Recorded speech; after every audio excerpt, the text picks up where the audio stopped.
இருமலு ரோக என துவங்கும் திருத்தணிகை திருப்புகழ். இருமலு ரோக முயலகன் வாதம் எரிகுண நாசி விடமே நீர் இழிவு விடாத தலைவலி சோகை எழுகளமாலை இவையோடே.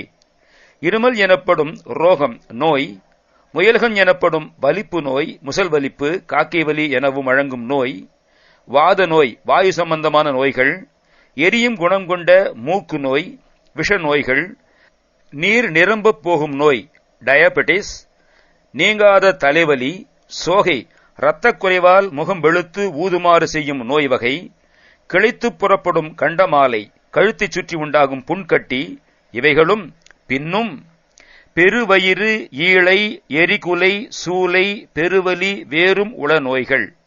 பெருத்த வயிறு மகோதரம் என்னும் நோய், ஈழை கோழை இழுப்பு, எரிகின்ற குலை நோய் மார்பு எரிச்சல், சூலை வயிற்று உழைவு நோய், குமரகண்ட வலி ஆகிய பெரிய வலி நோய்கள் பின்னும் உள்ள வேறு பல நோய்களும் பிறவிகள் தோறும் என்னை நலியாதபடி உணதாள்கள் அருள்வாயே.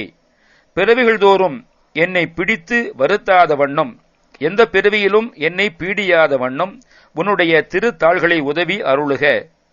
வரும் 1 கோடி அசுரர் பதாதி மடிய அநேக இசைப்பாடி, வந்த 1 கோடிக்கணக்கான அசுரர்களின் காலாட்படை சேனை இறந்துபடவும் அநேக வீர கீத பாட்டுக்களை பாடிக்கொண்டு வரும் 1 கால வைரவர் ஆட வடிசுடர் வேலை விடுவோனே.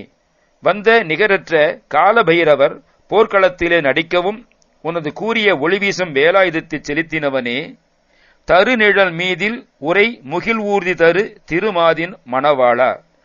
கற்பக விருட்சங்களின் நிழலில் உரைகின்ற மேகவாகனாம் இந்திரன் வளர்த்த அழகிய மாது தேவசேனியின் மணவாளனே. ஜலமிடை பூவின் நடுவினில் வீறு தனிமலை மேவு பெருமாளே. கடல் நீரால் சூழப்பட்ட இந்த பூமியின் மத்தியில் நடு இடத்தில் சிறப்புற்று ஓங்கும் தணிகமலையிலே வீற்றிருக்கும் பெருமாளே.